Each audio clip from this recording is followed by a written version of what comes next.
السلام عليكم، عاملين ايه؟ وحشتوني جدا. تعالوا النهارده هعمل لكم كده مكرونه طواجن اللي احنا بنروح نطلبها في محلات الكشري. عايزه اقول لكم الطاجن الصغير بقى ب35 جنيه. تعالوا بقى احنا هنعمل كميه كبيره في البيت وطعمها رهيب واحلى من بتاعه بره. عايزه اقول لك الناس اللي كانت بتشتكي ان هي بات عندها المكرونه بتمسك ومبقاش طعمها حلو، المكرونه هتبقى معاكي الواحده بوحدتها. شايفين اصلا شكل المكرونه عامل ازاي؟ طريقه جديده هتعجبكم جدا، اعتمدوها. بجد هتاكلوا احلى طواجن مكرونه في حياتكم بالطريقه دي. قبل ما نبدا الفيديو ما تنسوش زي كل مره لايك بقى للفيديو لو عجبكم وشيروه لاصحابكم. واللي ما اشتركش عندي في صفحه الفيسبوك او على القناه هتشرف جدا جدا بيكم. يلا بينا نشوف طريقتنا، يلا بينا. جبت كده طاسه غويطه وممكن في حله نزلت فيها بحوالي ربع كوبايه كده من الزيت. والوصفة دي يستحسن فيها الزيت، ما ينفعش يتحط فيها سمنة ولا زبدة. اول ما الزيت بتاعي بيسخن معايا انا هعملها هنا النهارده بالكبد والقوانص، ممكن تعمليها باللحمه المفرومه او بالفراخ زي ما تحبي. بجيب القوانص بنضفها كويس جدا، وبعد ما انضفها بقطعها قطع صغيره كده زي ما انتوا شايفين، وبصفيها تماما من الدم. اهم حاجه تبقي حطاها في مصفى وحاطه تحتيها كده حاجه، وما تخليش القوانص او الكبد بتاعتك يبقى فيها اي دم عشان ما تزفرش معاكي. اول ما الزيت بتاعي سخن نزلت بالقوانص، طبعا كلنا شطار وعارفين القوانص بتاخد وقت عن الكبد، فبننزل اول حاجه بالقوانص. انا بحب اشوح القوانص والكبد قبل ما احط لهم البصل، بحس ان بتضيع اي زفاره فيهم التشويحه دي. نزلت كده بالقوانص وهفضل اقلب فيها شويه لحد ما تتشوح معايا. اول ما بنزل بيها ما بقلبهاش غير لما تغير لونها، بس انا عشان مسرعه الفيديو فهيبان معاكم ان انا قلبتها في الاول، لا، لكن انا اول ما بحطها في الزيت بسيبها كده شويه. اول ما بلاقي اللون بتاعها اتغير بقلبها عشان انا مش عايزاها تنزل الميه بتاعتها. تمام. بعد كده وطيت عليها النار شويه وغطيتها بغطا حله عشان اسيبها بقى ايه تستوي كده براحتها، تقعد لها ربع ساعه على النار عشان تستوي معانا. بعد بقى ربع ساعة لقيتها كده بالمنظر دوت، خلاص يعني اخدت 3/4 تسوية. هنا بقى بقدر عادي اضيف الكبدة، عشان طبعا الكبدة انتوا عارفين ما بتاخدش وقت. تمام. الكبدة بتاعتي برضو مغسولة ومتقطعة حتت صغيرة زي ما انتوا شايفين هي والقلوب، وصفيها كويس جدا من المية، ما فيهاش نقطة مية. وبعد كده بنزل بقى بعلي النار وبنزل بقى بالكبدة، واول برضو ما بتتشوح ببتدي اقلب فيها كده لحد ما تاخد معايا لون. بعد ما بتاخد بقى معايا لون بكون هنا مجهزة كمية حلوة كده من البصل. بصراحة الطواجن دي بتبقى عايزة بصل، يعني كمية حلوة.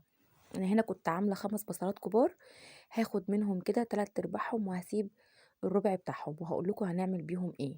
تمام. كنت فرماه فرم ناعم في الكبة او ممكن تبشريه. هبتدي بقى انزل دلوقتي عليهم بالبهارات. اول حاجه كده معلقه من البابريكا، معلقه صغيره بس كانت مليانه. تمام. وبعد كده هحط عليهم معلقه من الكزبره، برضو معلقه صغيره مليانه. كل الحاجات اللي احنا استخدمناها معلقه صغيره، ما عدا الفلفل الاسود انا حطيت نص معلقه. وبعد كده بقى هنزل بالملح، نزلت كده بمعلقتين صغيرين ممسوحين من الملح، وبرضو يرجع حسب الكميه اللي انت عاملاها. انا كنت عامله كيلو كبد وقوانص. تمام. لو انت طبعا عامله كميه اقل اكيد هتقللي في البهارات. نص معلقة من الفلفل الأسود، وأنا خليت الفلفل الأسود نص معلقة عشان أنا كنت لسه هضيف فلفل أخضر وكان فيهم فلفل حامي. تمام. ونزلت برضو بمعلقة صغيرة من الكمون. بس كده قلبيهم بقى تقليبة كويسة. أي بهارات انت حابة تضيفيها، لو حابة تضيفي 7 بهارات انت وراحتك، قلبي بس البهارات كده معاها هتلاقي بقى الريحة هنا بقت فظيعة. بعد ما قلبتهم كويس مع بعض هنزل عليهم كده بفص توم مهروس، وباقي كمية التوم دي هقول لكم برضو هنعمل بيها ايه. وهقلب من كده تقليبه حلوه مع التوم. وبعد كده هنا هنزل عليهم بفلفل اخضر، عايزه تنزلي بفلفل كوبي فلفل حامي اللي انت عايزاه، بس بصراحه بيبقى طعمها حلو جدا لما بتحطي لها قرن فلفل كده سبايسي. هديلهم برضو كده تقليبه حلوه مع بعضيهم. وهنزل بقى عليهم بمعلقتين كده من الصلصه الجاهزه، لو حابه تحطي طماطم براحتك، ممكن تحطي طماطم مبشوره كمان. تمام. واديهم بقى تقلبتين برضو كده حلوين، وبعد كده بقى بوطي عليهم النار شوية وبغطيهم لحد ما خلاص يبقوا مستويين معايا كويس جدا. نيجي بقى للخطوة اللي بعد كده. انا بحب اعمل الحاجات دي خطوات كده بالترتيب. هنعمل هنا بقى الصلصة بتاعة المكرونة. نزلت بكمية البصل اللي كنت شايلاها معاكم، وهفضل اقلب في البصل بتاعي لحد ما ياخد لون ذهبي. تمام. مش عايزاه يبقى لون شفاف، لا، انا عايزاه ياخد لون ذهبي. قبل ما ياخد اللون الذهبي كده بحاجة بسيطة بضيف الثوم. ما ينفعش نحط التوم من الاول، التوم هيتحرق قبل البصل. بعد كده نزلت عليهم هنا بنفس البهارات اللي حطيتها على الكبد والقوانص، فلفل اسود وملح وبابريكا وكمون وكزبره. ونزلت بواحدة من مرقة الدجاج، وطبعًا دي اختياري، أنا باحب أشوّح البهارات كده مع البصل الأول، بعد كده بانزل بالطماطم. أنا كنت عاملة هنا كيلو عصير طماطم عشان هاعمل كيلو مكرونة. كيلو المكرونة بياخد معانا كيلو من عصير الطماطم، ونزلت طبعًا بمعلقة السكر دي اللي ما ينفعش إن إحنا نفوّتها. هاقلّب الصلصة بتاعتي كده تقليبة كويسة، وبعد كده هاغطّيها لحد ما تتسبِّك معانا. هنا خلاص كانت اتسبِّكت معايا، والصلصة لازم تكون خفيفة شوية مش تقيلة يا جماعة عشان هنكمّل فيها سِوى المكرونة. هاضيف بقى 3 معالق من الخل، والتركة دي ما ينفعش تفوّتوها، وطبعًا لو أنتم مقللين الصلصة عن الكمية اللي أنا عاملاها، قللوا الخل شوية، تمام. خلاص كده هياخد غلوة معايا وهاطفّي بقى عليهم. هاجي هنا للطواجن بتاعتي هانزل فيها كده بزيت كلها من الجوانب ومن القاع كده، عشان لما نيجي نقلب الطواجن تبقى سهله علينا. طبعا انت مش ملزمه تعملي في الطواجن دي، عندك اوكي، مش عندك طاجن بايركس صينيه المونيا بس دهنيها مش اكتر من كده. انا هدهن الطواجن بتاعتي كده كلها. عايزه اقول لكم ما شاء الله كيلو المكرونه هيعمل معانا 7 طواجن، 2 كبار والخمسه صغيرين. يعني انت لو تحسبي ان انت تجيبي 5 صغيرين كده من بره الواحد ب 35 جنيه، شوفي هتدفعي قد ايه. انا عايزه اقول لك من كيلو مكرونه عملت كل الطواجن دي، قعدت عندي يومين.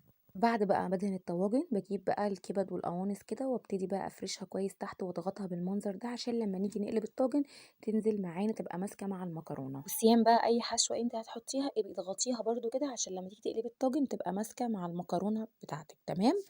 هخلص بقى كده كل الطواجن واحط فيها زي ما انتم شايفين الكبد والقوانص كده وافردها بالمنظر ده. خلاص بقى ضبطت الطواجن بتاعتي كلها بالشكل ده. نيجي بقى للمكرونه. المكرونه يا جماعه انا مش هعملها نيه، بطلت خلاص اعملها نيه، انا عملتها نيه قبل كده بس لما جربت الطريقه دي لقيتها احلى بكتير. جبت ميه مغليه طبعا وجبت كيلو المكرونه ونزلت. طبعا كلنا عارفين ان المكرونه الفرن بتستخدم هي في الطواجن دي. هاسوي المكرونة بتاعتي نُص سِوَى بس، نُص سِوَى يا جماعة ركّزوا في الحتّة دي، نُص تسوية مش أكتر من كده.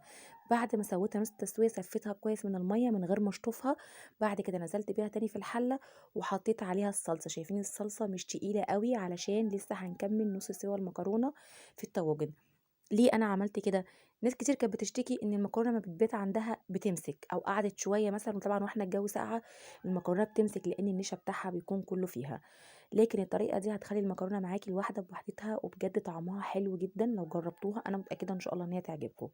هاجيب بقى كمية المكرونة اللي هاحطها كده في الطواجن أوزعها كده بالمنظر دوّة. كيلو المكرونة هيعمل لِك الطاجنين الكبار اللي أنا عملتهم دُولة وال5 الصغيرين اللي أنتم شايفينهم قدامكم دُولة. يبقى كده بقى أهم حاجة عندنا إن إحنا زي ما قُلنا الصلصة تبقى خفيفة شوية، يعني مش خفيفة أوي، مش مَيّة مثلًا، اللي هي متوسطة، ولا تقيلة أوي سميكة ولا خفيفة، متوسطة. وكمان لازم نغطّيها الطواجن دي عشان تستوي معانا، تمام. ما بتاخدش في الفرن أكتر من ربع ساعة. باضغط كده المكرونة كويس زي ما أنتم شايفين بالمعلقة كده، علشان لمّا آجي أقلبها تبقى متماسكة كلها في بعضها. باحطها في الرف الوسطاني على درجة حرارة عالية، أعلى درجة حرارة في الفرن، بتاخد معاكِ ربع ساعة، تِلت ساعة بالكتير أوي. غطّيها بقى تغطية كويسة كده بورق الألمونيوم عشان تتأكدي إن هي تستوي كويس معاكِ، لإن طبعًا زي ما أنتم عارفين إن هي نُص سِوَى. هادخّلها الفرن وتطلع هاوريها لكم. طلعت معانا بقى المكرونة بالشكل ده. بُصّوا هاوريكم في القلب بتاعها هتبقى سهلة إزاي، وشايفين أنا هنا باكل المكرونة باوريها لكم إن الواحدة بوحدتها غير اللي إحنا بنعملها نيّة، تمام. اقلبيها بقى بالمنظر ده، عايزة تاكليها كده في الطاجن زي ما هي انت وراحتكم بقى. بس عايزه اقول لك هي هتتقلب منك بكل سهوله عشان احنا كمان دهنين الطواجن زيت. قلت بقى اعمل شويه شغل عالي كده، عملت طماطمية على شكل ورده وقرن فلفل حامي وخيارايه كده. قلت اعمل معاكم شويه شغل، قلبت لكم كمان برام صغير بوريلكم برده هنا ان هو بيتقلب معانا بكل سهوله. يا رب الفيديو يكون عجبكم، واتمنى ان اكون خايفه على قلبكم، واشوفكم ان شاء الله في فيديو جديد. السلام عليكم.